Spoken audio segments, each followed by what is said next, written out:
우선은 이 자전거를 타시면서 지금 뭐 자전거를 타시는 거는 다 타시잖아요. 못 타서 여기 오신 거는 아니니까.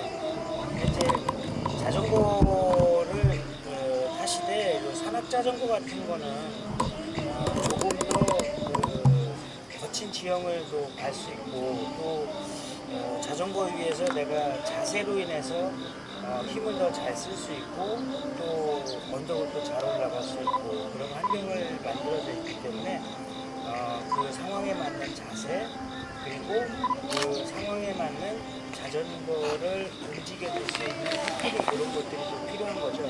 그래서 기본적으로 몇 가지만 알아두시다 하시더라도 충분히 이제 앞에 장애물이 있거나 아니면 내가 좀 하고자 하는 좀 뭔가 이게 스릴을 느끼고자 하는 그런 부분에 있어서 충분히 하실 수가 있고 또 그 산악자전거이기 때문에 이 산악자전거가 가지고 있는 성능을 좀 최대한 잘 활용해서 사용할 수 있는데 내가 그 컨트롤이 부족하거나 미숙하면 그런 부분을 전혀 못하는 거죠.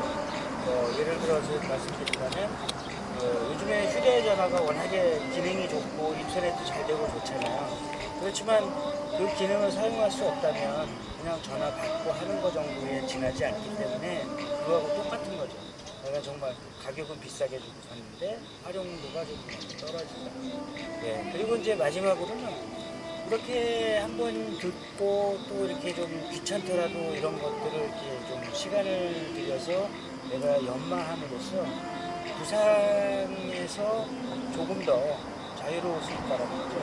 그러니까 내가 얼만큼인 줄 알아야 다치는 걸 좀 덜 다칠 수 있기 때문에 좀 무모하지 않겠다라는 그런 생각이 듭니다. 그래서 그런 부분에 있어서 자전거를 타고 좀 배우고 이렇게 하는 거죠. 그리고 자전거를 타면 뭐 같은 자전거를 타더라도 좋은 자세를 가지고 있는 것과 또 그렇지 않은 것과는 이렇게 보기에도 차이가 있거든요. 그래서 그런 것들도 전체적으로 말씀을 해드리도록 하겠습니다. 우선 산악자전거는 여러분들이 다 아시겠지만 생겨난 지가 얼마 안 됐어요. 1970년도 초 이때 정도에서부터 미국에서부터 생겨난 그 스포츠 매저이기 때문에 지금 뭐 이 산악자전거라는 거를 먼저 하고 개발한 사람들이 지금 현존에 살아있기 때문에 그렇게 오래된 건 아니죠. 다른 종목들 보면 뭐 되게 몇십 년, 몇백 년 이렇게 된 것들도 많지만 산악자전거는 내가 그렇게 오래되지는 않았기 때문에 지금도 계속 발전해가고 있는 그런 겁니다. 자전거 역시 마찬가지인데 저 자전거 같은 경우에는 처음에 우리가 그 알루미늄 예전에는 그 크로몰리라고 그래서 크로몰리브덴강이라 그래서 철로 된 재질이 되게 좋은 재질이라고 했었는데요. 한동안 또 그게 바뀌어서 알루미늄. 우리가 이제 지금 타고 계시는 것 중에 이제 알루미늄 자전거도 있을 수 있는데 그런 것들이 한동안 또 최고 좋았다라 그랬고 또 그게 넘어가면서 그 타이타늄이라고 하는데요. 그런 제품들이 자전거 소재로서는 상당히 좋았다. 막 이렇게 얘기하고 있는데 또 그것도 시대가 지나면서 이제 바뀌었죠. 이렇게. 카본 자전거. 이제 소위 말해서 우리가 이제 쉽게 볼 수 있는 것들이 이제 낚싯대나 이런 것들이 카본 소재를 많이 사용하고 있는데 그런 것들은 좀 부드러우면서도 잘 부러지지 않고 좀 딱딱함을 유지할 수 있는 그런 소재들이죠. 근데 지금 이제 이거 말고는 지금 새로운 소재들로 아직 뭐가 나올지 정도는 아직 모르고 있습니다. 근데 이게 지금 가장 많이 진보되어 있는 그런 기술을 가지고 있죠. 그 예전에는 저렇게 하드테일 같은 경우에 빨리 달려야 되고 그만큼 산에서 탈 때는 충격을 흡수해야 되기 때문에 자전거 타는 사람들이 되게 피곤해했지만 요즘에 여기 보시다시피 앞에랑 여기 뒤에 충격 흡수 장치, 서스펜션이라고 하는데요. 쇼바라고 하고요. 쇼바라고 하는데 이 쇼바가 장착됨으로써 충격은 몸에서 좀 덜 받아지고 대신 자전거의 무게나 자전거의 스타일을 조금 더 와일드하게 탈 수 있도록 만들었기 때문에 스피드를 좀 분감시킬 수 있는 저런 그 쇼바가 하나만 달려 있는 거에 비해서 그 스피드가 많이 떨어지는 그런 장비들이 이렇게 속속 나오고 있죠.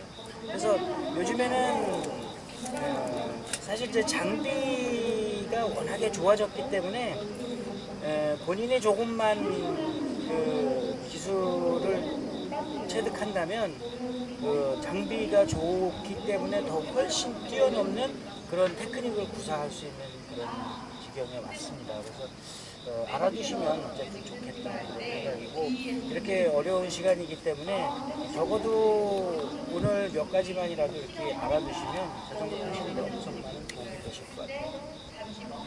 자, 이제 제일 처음으로 자전거를 타시면서 브레이크를 잡는 방법에 대해서 여러 가지 설명들을 하는데요. 저 같은 경우에는 그 오랜 시간 자전거 교육을 레슨을 하면서 저도 기술에 따라서 자전거의 발전에 따라서 바뀌어지긴 했는데요. 처음에 저 같은 경우에 탈 때는 이 브레이크를 잡을 수가, 이게 손이 작아가지고 잡기가 힘들어가지고 이 손을 못 잡아가지고 이 중지인가요? 얘를 사용을 했죠. 이렇게 해서 이제 좀 크게 길게 사용을 했었는데, 이제 점점 시대가 바뀌면서 그렇게 사용할 수 없는 지경에 만들어졌어요. 이렇게 사용하면 되게 불편하게 브레이크가 세팅이 되어 있죠. 지금 보시면. 그래서 요즘 같은 경우에 이렇게 한 손으로도 이렇게 제 손이 보시다시피 작잖아요. 작은데도 불구하고 잘 잡힐 수 있도록 이렇게 세팅이 되어 있어요. 그러니까 시대가 변하면서 그만큼 편하게 자꾸 바뀌어지는 거죠. 그래서 브레이크 잡는 방법도 처음에는 이렇게 잡으라고 알려드리다가 요즘에는 브레이크를 잡는 게 가장 예민하고 많이 사용하는 거기 때문에 습관을 잘 들여야 된다고 생각하거든요. 그래서 한 손가락으로 하는 이유 중에는 요즘에 자전거들이 다 성능도 좋아요. 성능도 좋고 한 손은 두 손보다는 예민하게 반응할 수 있기 때문에 두 손을 움직이는 것보다 한 손을 움직이는 게 훨씬 빠르게 움직일 수 있거든요. 그래서 브레이크는 잡았다가 또 놓아야 되고 빨리 또 잡아야 되고 이러는 상황을 만들기 때문에 한 손으로 이렇게 잡아주시는 게 좋겠습니다. 자, 그리고 브레이크를 잡으신 다음엔 이 나머지 손가락들은 이렇게 핸들을 정확하게 이렇게 부여잡고 계셔야 되는 거예요.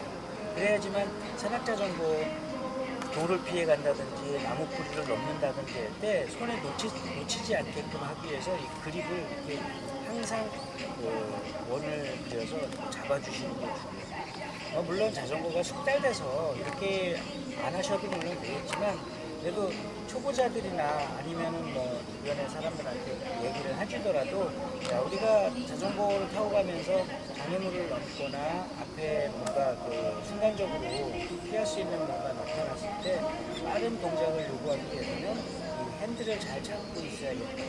그래서 이 그립 부분을 감아주고 해야 된다. 얘기를 해주시면 되죠.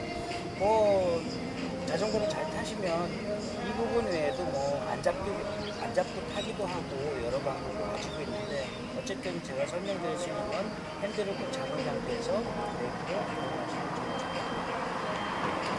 좋죠. 올라타고 내리고 하는 것들도 간단하게는 소개를 좀 해드리겠습니다. 자전거를 어떻게 올라타든 어떻게 내리든 그거는 사실은 상관은 없을 수 있어요. 상관은 없을 수 있는데, 우리가 알고 있는 거하고 모르고 있는 거하고는 좀 차이가 좀 있다고 생각이 되는데, 어떤 거냐면요,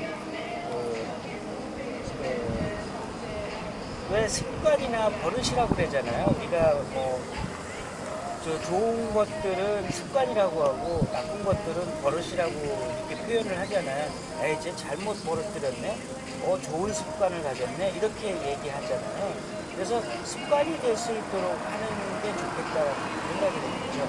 근데 왜 그렇게 돼야 되냐면, 우리는 평소에 그냥 나도 모르게 하던 행위들이 어느 순간 다급해지면 나도 모르게 몸이 반응을 하고 있다라는 거죠.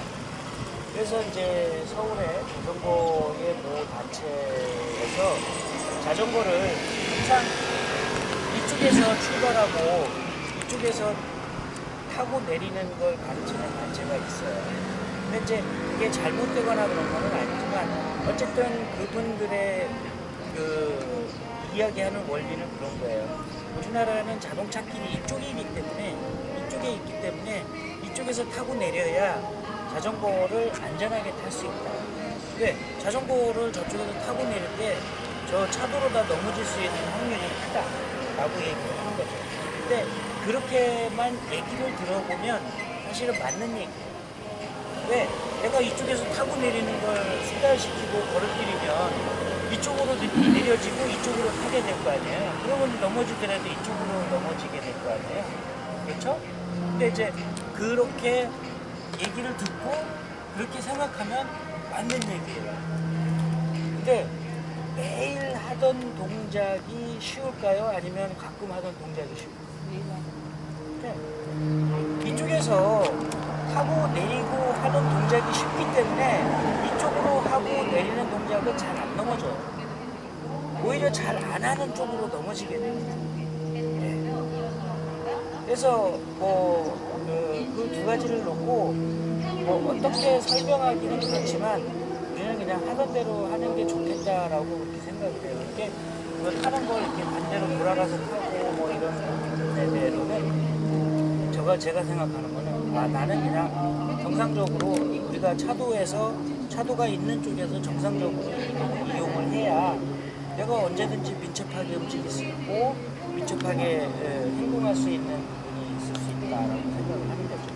그래서 간혹 가다 보면은 반대로 자꾸 넘어지는 경우 많잖아요. 나는 이쪽으로 하려고 했는데 반대로 넘어지는 경우. 근데 그런 경우는 넘어져요. 그래서 잘 행동하지 않는 쪽으로 넘어지게 된다고. 그래서 출발을 하실 때에는 근데 이제 여러분들이 이런 평지라고 가정을 하면 어려운 문제도 아니고 왜 저렇게 타야 되나 그런 문제를 가져올 수밖에 없어요. 그렇진 않아요. 산악에서 탈 때는 언덕 위로 올라갈 때도 타야 되고 비탈길에서도 타야 되고 경사면에서도 타야 되고 이런 여러 환경이 있기 때문에 배워두시는 거거든요. 그래서 알아두시는 거예요. 자, 출발을 하시고자 할 때는 산악자전거는 기본적으로 고라니산에 자전거를 넣는 게 제일 좋아요. 그러면 가방에서 뭘 꺼낼 수도 있고 휴대전화를 사용할 수도 있고 바람에 쌓이방에 있다고 하더라도 그래서 가장 요 상태를 기본적으로 하고 출발을 하시는데요.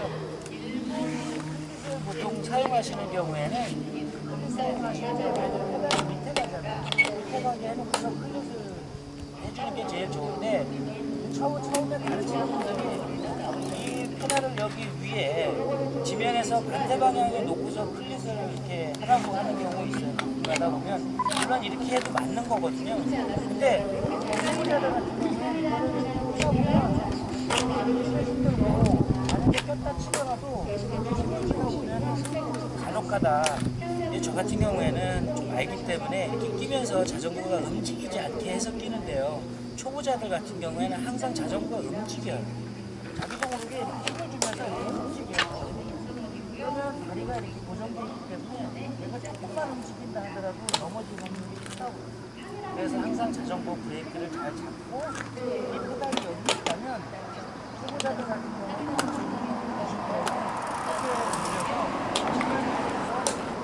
해주시는 게 가장 좋습니다. 그래서 45도 정도 올린 다음에 이쪽 땅을 지지하고 있는 다리를 탁 차주면서 나가는 거예요. 얘도 눌러주기도 하지만 얘가 밀어주는 거예요. 출발.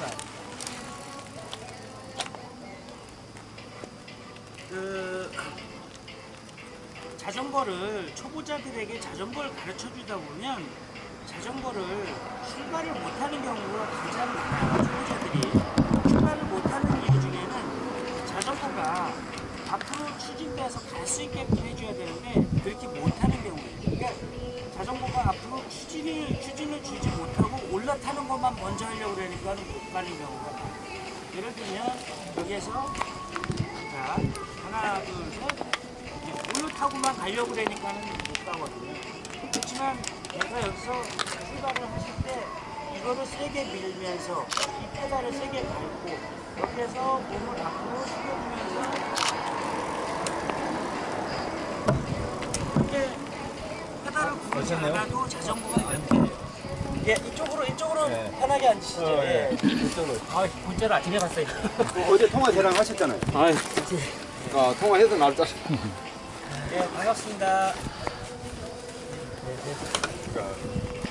한번 하시고. 그래서 그 자전거가 이렇게 앞으로 이렇게 딱 나갈 수 있는 추진을 주고서 자전거를 출발하셔야지 가장 좋겠다. 그래서 그렇게 올라탄 다음에 그 내리는 방법도 똑같이 마찬가지의 그 기본 자세로 돌아오게 자전거로 되는데요. 오십시오. 자, 자전거로 여기서 출발해서 이제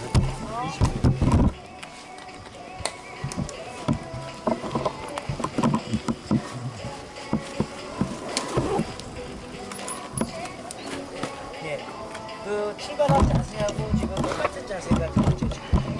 그러면 다시 출발 자세를 다시 한번 보여드릴게요. 자, 보겠습니다. 출발할 때 내 다리를 올려서 추진을 줘야 되기 때문에 다리를 페달을 올렸고 이쪽 다리를 밀면서 앞으로 나간다고 그랬어요. 자전거는 이렇게 서서 이게 수직으로 쓰는 게 아니라 내 다리를 지지하고 있는 쪽으로 기울였다가 정상적으로 하나,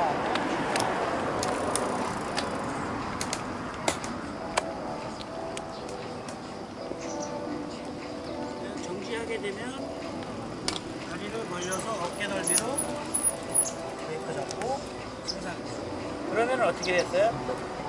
내가 자전거를 정지할 때는 추진을 주려고 하는 게 아닌 동작이기 때문에 중심을 잡아야 되기 때문에 다리 페달이 지면에 와 있어야 되고 이 페달을 그 땅을 지지하는 다리는 자전거에서 어깨 이상 넓이로 벌려서 주고 쓰다 보면은 자전거가 이렇게 자연스럽게 출발할 때의 자세하고 똑같이 맞아요. 그래서 출발과 정지를 이렇게 좀 습관을 시키시면 처음 배우거나 아니면 뭐 잘 타시는 분들은 이렇게 꼭 안 하셔도 되겠지만 처음 배우시는 분들한테는 이것들을 좀 이렇게 습관화 시키면 내리거나 탈 때 훨씬 도움이 많이 되겠다는 생각입니다. 네. 그 다음에는 이제 자전거를 타고 주행을 하면서 이제 가고 자전거를 좋은 자세를 유지하고 이런 거에 대해서 설명을 해볼게요. 근데 자전거를 타고 가는데 어떤 사람이 타고 가는 거는 좀 좋아 보이고 좀 뭔가 이게 혼나 보이고 어떤 사람이 타고 가는 건 자전거는 좋은 것 같은데 또 타고 가는 사람은 좀 폼이 안 나 보이고 막 이런 게 좀 있어요. 이제 그런 게 물론 타면서 내 거가 됐을 때는 내가 그냥 편안하게 내 마음대로 타는 거야 이렇게 할 수 있지만 그래도 자전거, 산악자전거를 타면서 어떤 게 좋은 자세고 어떤 게 기본 자세 정도는 알아두시는 게 좋겠다고 생각합니다.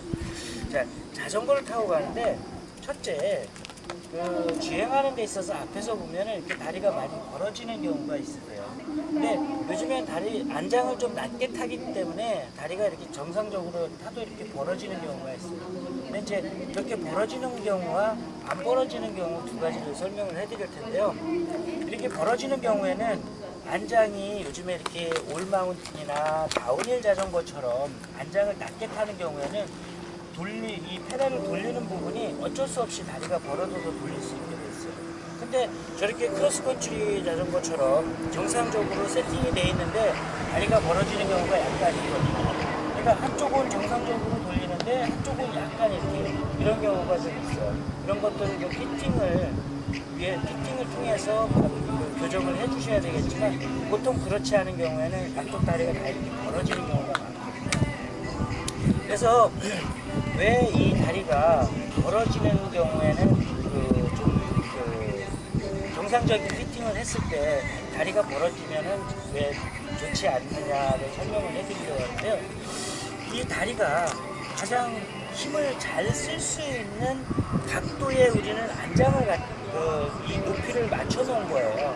그러니까 많은 분들께서 이 안장 높이에 대해서도 잘못 인식하고 계신 분들도 많은데 그것도 제가 설명을 해드릴 텐데요. 안장 높이를 적절히 맞췄다면 내가 이 다리를 회전을 해서 힘을 가하고 빨리 달릴 때 이 다리의 모양이 밖으로 벌어지는 거, 너무 안쪽으로 온 경우 불편하다는 거죠. 그 안쪽으로 너무 온 경우에는 내가 이 힘을 사용하는 것 자체가 힘손실이 너무 많고, 또 바깥으로 가는 경우에도 힘손실이 일단 너무 많기 때문에 다리가 벌어지거나 너무 안쪽으로 가는 게 안 좋다라고 하는 거죠. 그리고 너무 다리가 안쪽으로 휘어지는 것 같은 경우에는 우리가 보통 살아가면서 무릎이 안쪽으로 사용할 때이 되게 없거든요. 근데 너무 안쪽으로 와서 사용하게 되면 우리가 이 무릎, 관절에 오랫동안 사용하게 되면 문제가 생긴다는 얘기예요. 그래서 좋은 자세를 계속 유지해야 된다는 그런 거고요. 다리가 벌어지는 경우에는 여러분들이 제가 잠깐 무릎을 좀 보여드릴 텐데요. 이 무릎을 보면 제가 이렇게 서 있습니다. 이렇게 서 있으면 보통 사람들이 이렇게 서 있는 게 중심이 발바닥을 기준으로 딱 거기에서 중심을 잡고 있는 게 아니라 이렇게 바깥으로 지금 기울어져 있는 형태거든요. 이쪽으로 기울어져 있는 형태예요. 쉽게 말하면 설명이 되면. 근데 자전거를 타고 내가 약간만 벌어져도 이 무릎이 바깥으로 빠지는 현상이 생기죠. 그러면 계속해서 그 힘을 그렇게 눌렀을 때 내가 여기서 100이라는 힘을 누르고 있는데 얘가 중간에 빠지고 실질적으로 페달에 가는 힘은 80밖에 없는 거예요.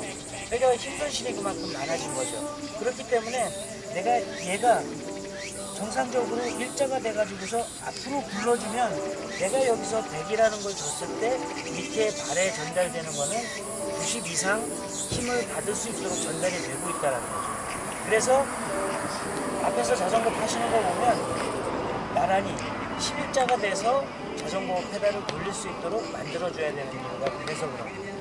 그래서 보면 자전거를 타실 때 어떻게 하면 그러면 11자를 잘 유지해서 탈 수 있나. 우리가 이제 그 무릎 앞에 있는 슬개골이라고 하는데요. 이 슬개골 자체가 이렇게 해서 자전거를 타면 얘는 이쪽을 뭐 바라보고 있어요. 현재적으로. 그렇지만 얘가 이렇게 이 슬개골 부분을 여기에서 이 안쪽으로 이렇게만 오이씨. 꽃인 줄 아는 거 말고 밝은색이라서. 여기 있는데. 요즘에 그 수입종 등거문 말벌. 예, 그래서 이 슬개골 자체가 안으로 이렇게 돌아갈 수 있도록 이렇게 돌아갈 수 있도록 만들어 주시는 거예요. 이렇게 돌아갈 수 있도록 만들어 주시면 어떻게 되냐면 자전거에서 가장 많은 큰 힘을 쓸 수 있고 가장 많은 힘을 사용하는 애는 대퇴근이라고 그래서 이 근육이거든요.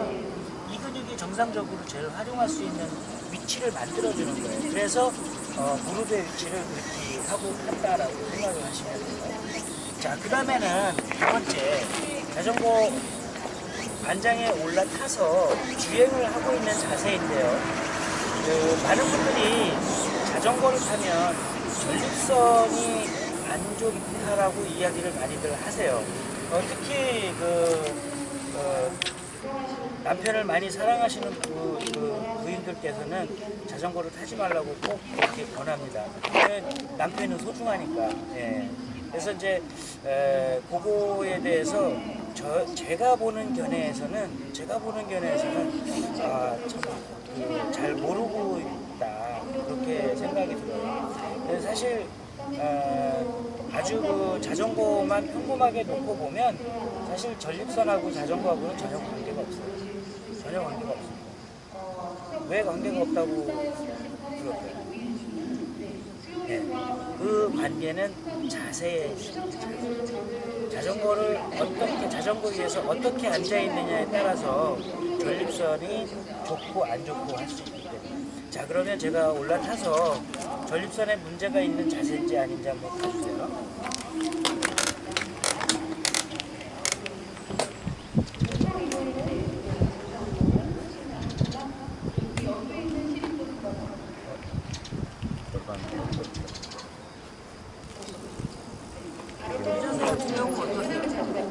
압박을 받게 네, 지금 이 자세 같은 경우에는 전립선이 우리가 엉덩이에 이렇게 앞으로 앉았기 때문에 전립선에 문제가 돼요. 근데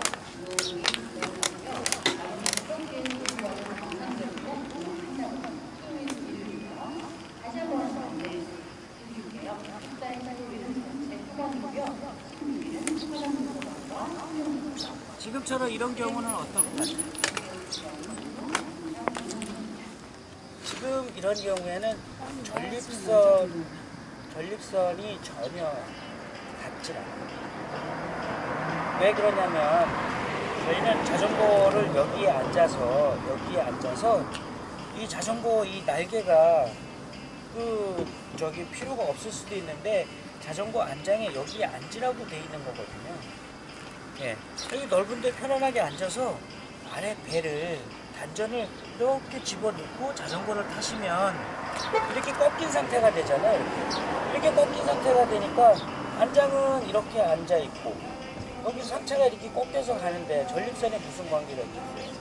근데 제가 처음에 했던 자세처럼 여기서 등을 이렇게 밀어서 피고서 타니까 전립선 앞에 달 수밖에 없는 상황이 되는 거겠죠.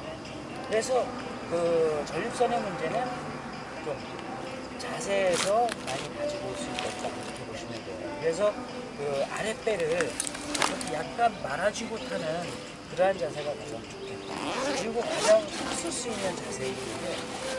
그래서 저는 이제 그 로드 사이클이라고 하는데요. 로드 사이클은 사이클이라고 해요.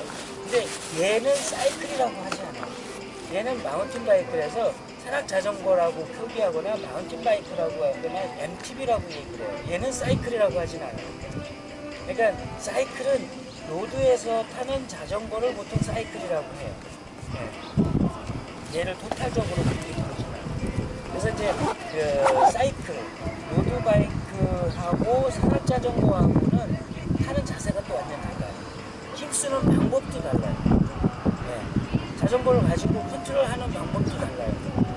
그래서 두 개가 완전히 다르기 때문에 자세 또한 다르기 때문에 그거는 내가 나중에 이제 뭐 시간이 되면 설명해 주겠지만 제가 그 두 개의 자전거를 타면서 느끼는 건 있어요. 산악 자전거와 로드바이크를 탈 때 허리에 더 도움이 되는 종목이 있더라고요. 해보니까 어떤 걸 것 같아요? 사이클이 허리에 더 도움이 될 것 같아요. 혹시 허리 좋으세요? 아니, 별로 안 좋습니다. 아니요. 자전거. 예. 우리 사이클이라고 그래서 바퀴 얇고 이렇게 잡고 타는 거 있잖아요. 예. 이거랑.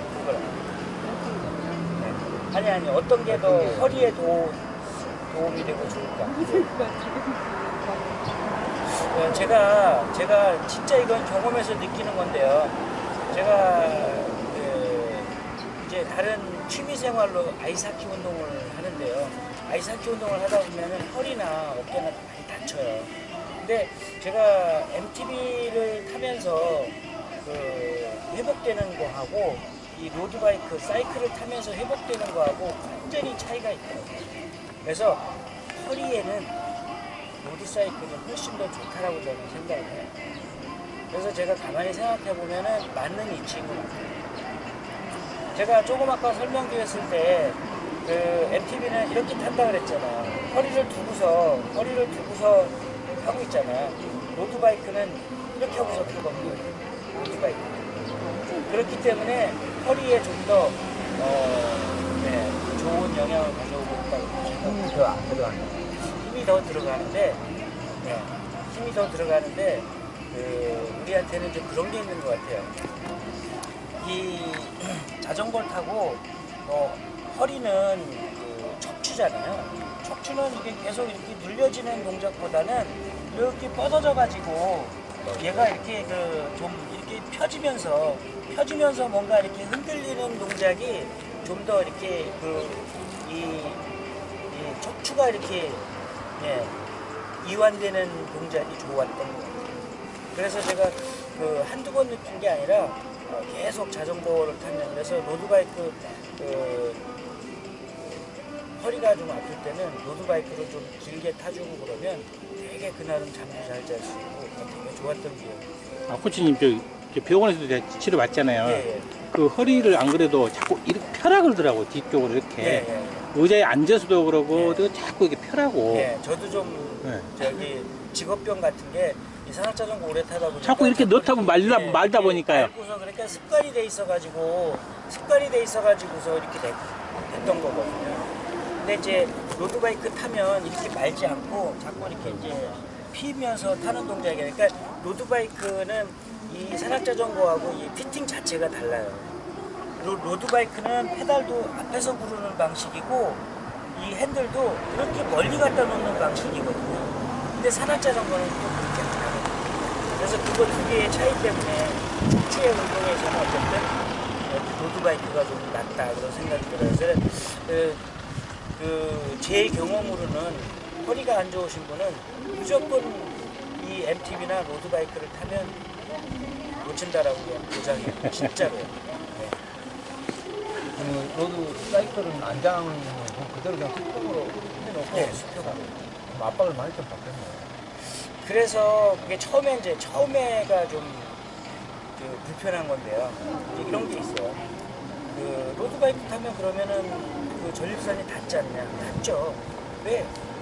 제일 중요한 게 그게 있어요. 저도 이제 캐나다에서 이렇게 와가지고서 자전거를 첫날 타고 둘째 날 타고 그러니까 엉덩이가 자꾸 아프잖아요. 안 타다가 좀 자꾸 타니까 계속 아프잖아요. 근데 그걸 첫날 자전거 사가지고 자전거 허리가 좋다고 그래가지고서 첫날서부터 너무 무리를 하면 당연히 전립선이 안 좋을 수밖에 없죠. 근데 이거 처음에 뭐 한 10분, 그 다음에 뭐 15분, 그 다음에 20분 점차 이렇게 늘려나가는 거죠. 근데 우리가 맛없는 음식도요, 그냥 조금씩 옆에서 주워 먹다 보면 어느 순간 내 입에 맞는 순간이 와요. 그거하고 똑같아요. 사람은 이게 뭔가 있을 때 자꾸 이 몸에 뭔가 그 단계가 생기면 자꾸 적응하려고 노력을 해요. 우리가 지금 조금 아까 저 아침을 먹고 왔다고 그랬는데 이제 저 대추차를 주셨잖아요. 근데 제가 그 대추차를 주고 대추차를 받으면서 머리가 모든 신경을 움직여 가지고 위에서 작용을 한대요. 야, 저거만큼 먹을 수 있도록 너가 정리를 해 빨리. 예, 그렇게 한답니다. 예, 그렇기 때문에 되게 중요한 거죠. 그래서 처음부터 자꾸 무리하게 하기 때문에 사실은 전립선에 문제가 생기는 것이고, 또 의자에 맨날 앉아있던 분이 그 작은 안장에 앉아서 아프거든요. 그러니까 이제 천천히 적응하면은 괜찮겠다. 그런 생각이. 네. 어쨌든 주행에 있어서 다리를 벌리고 벌리지 않는 부분은 되게 중요하다. 그리고 이제 두 번째로 주행 자세에 있어서 팔을 펴는 자세와 팔을 접는 자세가 있는데요. 팔을 펴는 자세부터 제가 보여드릴게요.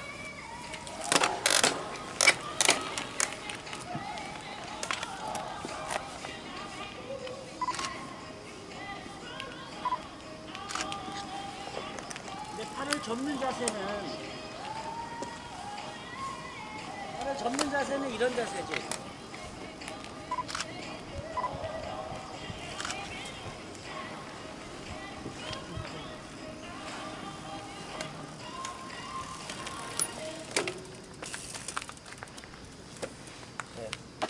비유를 해서 설명을 해드릴게요.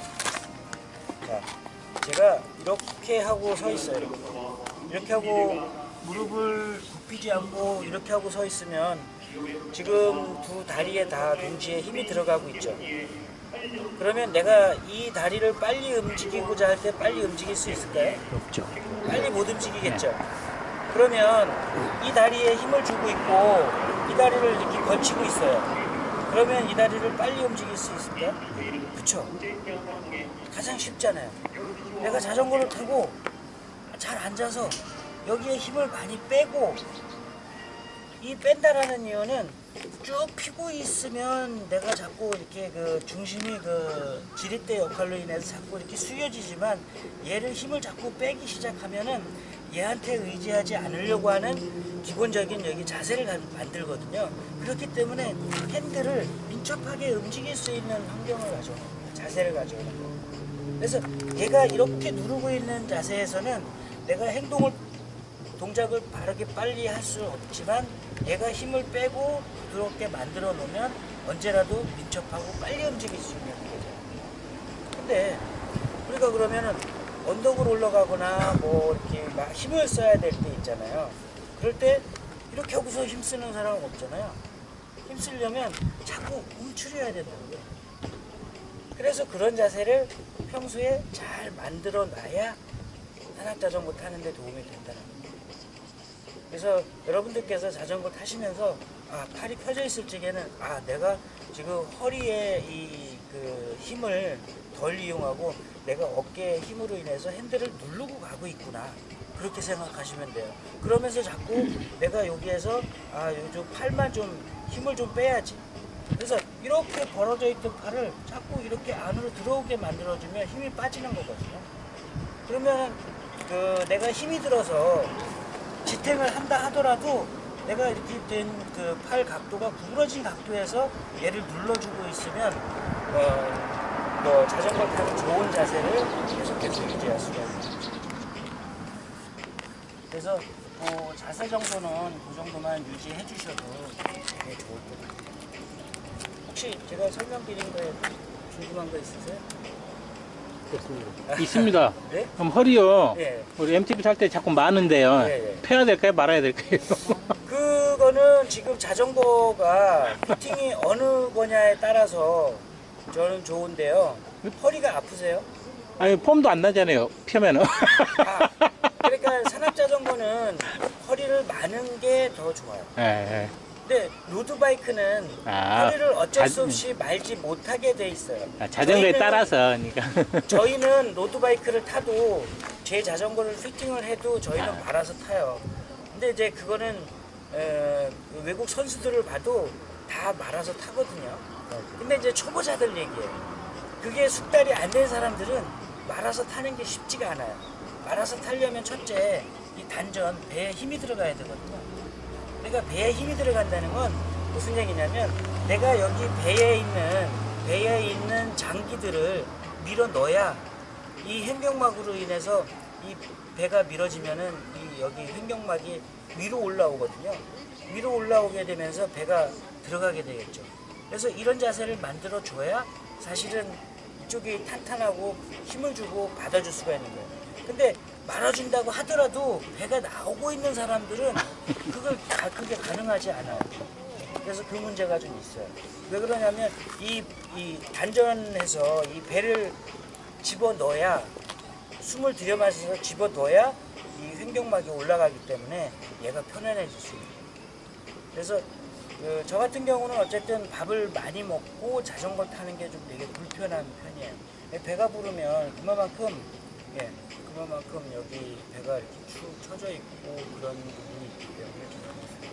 근데 뭐 다 저도 배가 나왔지만 연세가 있으신 분들은 아니, 한원에서 저보고 자전거 탄다 그러니까 자전거 타려면 일반 자전거 이런 거 타라 그러더라고, 이런 거요. 허리 세월에 무조건 거기서는. 그런 얘기 많이 하죠. 근데 오히려 그런 것들은 많이 좀 안 좋을 수도 있어요. 허리 안 좋으신 분들은. 왜 척추 무슨 증이라 그래가지고서 이렇게 눌리는 거 있잖아요. 협착증이라고 그래요. 근데 이게 땅에서 이렇게 계속 충격을 받으면 그거는 좋을 수는 없거든요. 저희는 이거를 잡아주니까 아무래도 MTB는. 그래서 제가 설명드린 거하고 네발 짐승하고 생각을 해보세요. 네발 짐승은 척추 디스크라는 게 없다는데요. 그래서 사이클이 이렇게 네발 달린 짐승처럼 타고 있잖아요. 근데 얘도 옛날에는 그랬거든요. 근데 지금 점점 바뀌어가지고 승마 자세로 계속 바뀌었잖아요, 얘들은. 옛날에는 얘도 네발 달린 짐승처럼 탔어요, MTB도. 근데 점점 바뀌어서 승마의 자세가 된 게 요즘에 이제 얘예요. 그래서 허리는 그렇게 생각해 주시면 돼요. 그리고 자전거를 오래 타고 그러면 무릎 아프신 분들 있잖아요. 무릎. 그게 이제 예를 들어서 이쪽으로 많이 빠지시는 분들이 이쪽 바깥쪽이 많이 아플 수밖에 없죠. 왜 그러냐면 매일 이렇게 움직이던 게 이쪽으로 이렇게 자꾸 움직여서 힘을 쓰거나 과하게 힘이 들어가거나 그러니까는 염증이 생기고 아플 수밖에 없거든요. 그래서 뭐 장거리를 타고 나면 아니면 힘을 많이 쓰고 나면은 아픈 증상이 있죠. 그러니까 우리가 여기 이렇게 근육이 있잖아요. 근육을 보면 이 근육을 잡아서 움직이게 만들어주는 게 이 뼈 사이와 뼈 사이에 붙어 있는 게 건이라고 하는데요. 너무 뭐 저기 한 것 같지만 아주 간단한 내용이죠. 이 근육을 잡고 있는 뼈와 뼈 사이에 이렇게 잡고 있는 건이 있는데 이 근육을 계속해서 힘쓰고 사용하다 보면 이 근육이 계속 이 건을 당기고 있기 때문에 이 뼈에 붙어 있는 이 건이 염증이 생기는 거예요. 자꾸 이렇게 너덜너덜해지는 거죠. 여러분들 어려서 그런 기억이 있으실 수도 있어요. 철사 있잖아요. 철사 얇은 거 이렇게 몇 번 이렇게 계속 흔들다 보면 끊어지잖아요. 어느 순간에. 우리가 여기 안에 들어있는 섬유질이란 말이에요. 근데 섬유질을 이 근육이나 이 건이나 이런 것들을 계속 사용하다 보면 어떻게 돼요? 근육을 정말 많이 썼는데 딱딱한 사람은 없거든요. 근육을 많이 쓰면 흐물흐물해져요. 네, 뭉쳐지질 않는단 말이죠. 그만큼 많이 썼기 때문에 그런 현상이 생겨요. 근데 이제 단거리 같은 경우나 아니면 웨이트를 잠깐 하는 사람들은 딱딱해지는 그런 현상이에요. 어쨌든 뭐 그 부분은 그렇게 이해를 하시면 좋을 것 같습니다. 자, 그 다음에는 이제 자전거를 타고 주행하는 건데요. 자전거를 타고 주행하는데 가장 여러분들이 저하고 오늘 만나서 자전거는 번영하기가 이런 생각을 가지고 있구나를 오늘 좀 한번 들어보시는 게 좋을 것 같아요. 저는 언젠가부터 자전거 타기를 가르칠 때 자전거가 나를 태우고 다니지 않고 내가 자전거를 끌고 다녀야 된다고 생각을 했거든요. 근데 이제 그게 어떤 내용에서냐면 많은 사람들은 자전거에 얹혀져서 자기가 굴르면서 가는 거예요. 근데 저는 자전거를 내가 재미있게 내가 하고 싶은 방향으로 컨트롤하면서 탈 수 있도록 하는 게 제가 가진 생각이거든요. 그렇게 하려다 보니까 얘에 대한 성질을 알지 못하면 어쩔 수 없이 끌려다닐 수밖에 없는 상황이 되더라는 거죠. 그래서 제가 생각해보고 제가 얘기하고 싶은 게 이런 거예요. 자전거는 가고 싶은 방향으로 핸들을 돌리는 게 아니에요. 되게 이상하죠, 얘기가. 자전거는 지금까지 핸들을 돌려서 방향을 틀어서 갔는데 왜 핸들을 드는 게 아니라고 얘기하지? 이상하죠? 예. 이거가 지금 여러분들하고 저하고 조금 다른 의견이거든요.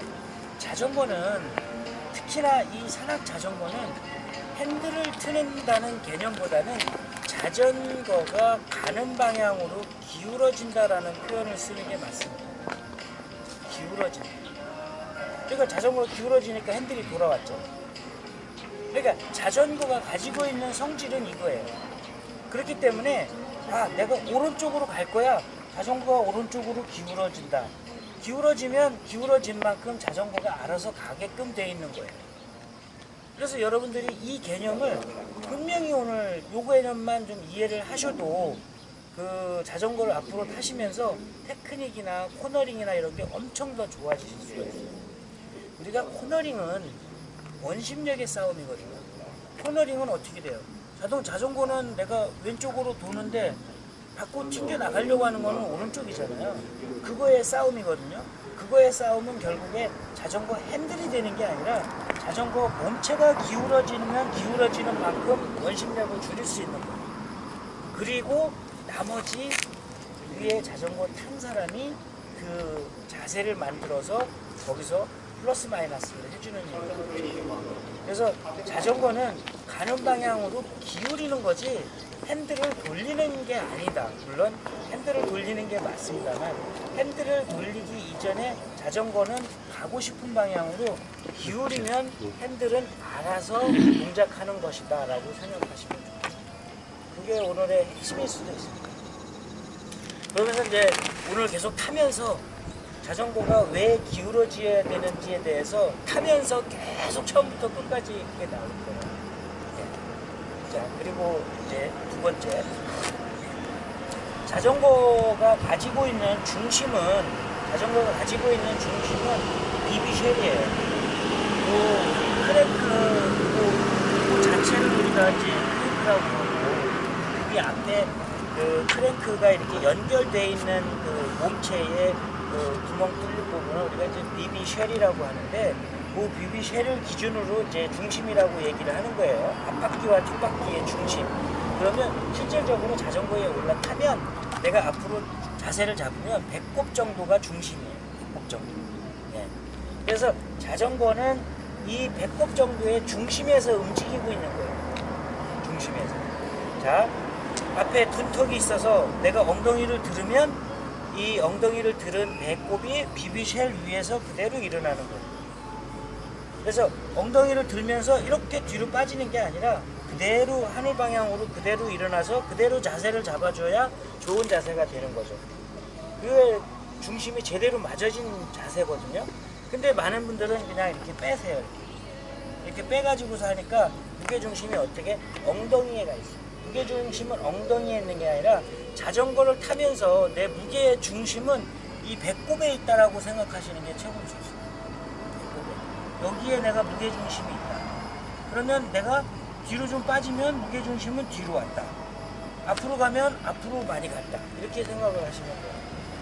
그래서 자전거에서 타면서 무게를 중심을 이동하기 위해서 몸으로도 많이 하지만 실제로는 자전거가 해야 되는 게 맞다라고 설명드리죠. 자, 왜 그러냐면 비비쉘이 여기 있다라고 얘기를 하는데요. 우리가 자전거에 앉아서 배꼽은 여기에요. 자, 그러면은 우리가 제가 조금 아까 설명드린 대로 자전거 페달을 수평으로 놓으시고 엉덩이를 들었을 때 엉덩이 중심이 엉덩이에 있는 게 아니라 배꼽에 있다라고 가정을 하면 여기잖아요. 그래서 우리가 자전거를 타고 비탈길을 조금 내려가게 되면 뒷바퀴가 들리죠. 경사도가 이렇게 내려가면 뒷바퀴가 이렇게 들리는 현상이 되잖아요. 그죠? 자, 보세요. 자, 비비쉘 중심이 여기 와 있고 그대로 있고 자전거가 경사도를 내려가기 위해서 기울어지면 중심이 어떻게 바뀌냐고 뒷바퀴가 이렇게 들어 올려지면 나도 모르게 자연스럽게 중심은 뒤로 바뀌어요. 예, 내가 그대로 있지만 자전거를 보면은 앞으로 다시 와요. 예, 들면 다시 오고. 이것이 우리 인터넷에서 소위 얘기하는 웨이트백인 거예요. 웨이트백. 혹시 그거 아세요? 웨이트백이라는 거? 얘기 들어보셨죠? 네. 그리고 자전거 타면서 하기도 하시죠? 타면서 조금 경사도 있는 데 가면 막 이렇게 빼고 하시죠? 예, 예. 그거 뭐 강아지도 그러잖아요. 이렇게 안 가려고 하는데 빼고 가면은 막 이렇게 엉덩이 막 쫙 빼고 하잖아요. 그거하고 똑같은 현상이 되는 거죠.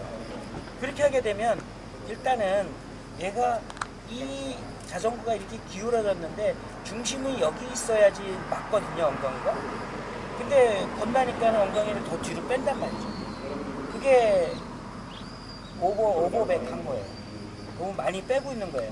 그러니까 어떻게 자전거는 앞으로 가고 있는데 내 무게중심이 뒤에 있기 때문에 앞바퀴 컨트롤이 잘 안 되는 거예요. 그래서 넘어지는 경우가 많죠. 그래서 건나니까 내리는 경우가 많죠. 그것들을 사실은 이제 그 기초 단계에서 이거를 해결할 수는 없지만 기술을 연마하면서 이것들이 서서히 해결이 돼요. 자전거 위에서 내가 중심을 잘 이해하게 되면 그게 저절로 해결이 돼요. 엉덩이를 빼지 않는 게. 단 산악자전거는 엉덩이를 빼는 게 아니라 자세를 낮추는 개념이에요.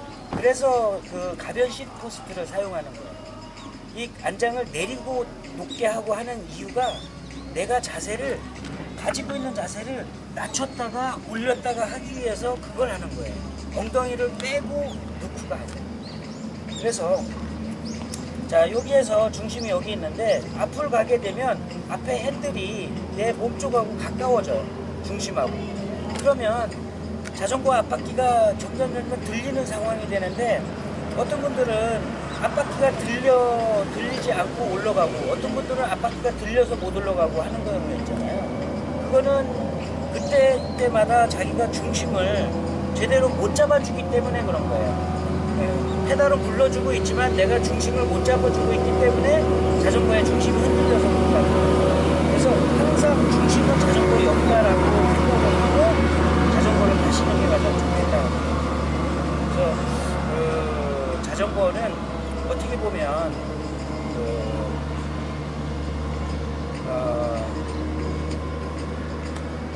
뭘로 설명을 해야 될지 잘 기억이 안 나요. 내가 자전거 탄 사람은 여기 나예요. 그리고 여기 밑에 자전거가 있는데 선로에 가거나 그러면 자전거는 이렇게 마음대로 자전거가 움직이고 있는 거고 나는 그 위에서 중심만 잘 잡고 있는 거예요. 다리 두 개, 팔로다가 중심을 잘 잡아주고 있는 거예요. 얘만 이렇게 움직이고 있어야 돼요. 그런 느낌으로 타는 거예요. 그러니까는 자세를 낮추는 거예요. 왜? 팔이 펴져 있으면 자전거가 혼자 어떻게 자기 맘대로 못 하잖아요. 팔이 굽혀져 있어야 얘가 서스펜션 역할을 하고 계속해서 업다운을 할 수 있기 때문에 그런 자세를 계속해서 유지해주고 만들어줘야 되는 게 그래서 그렇습니다.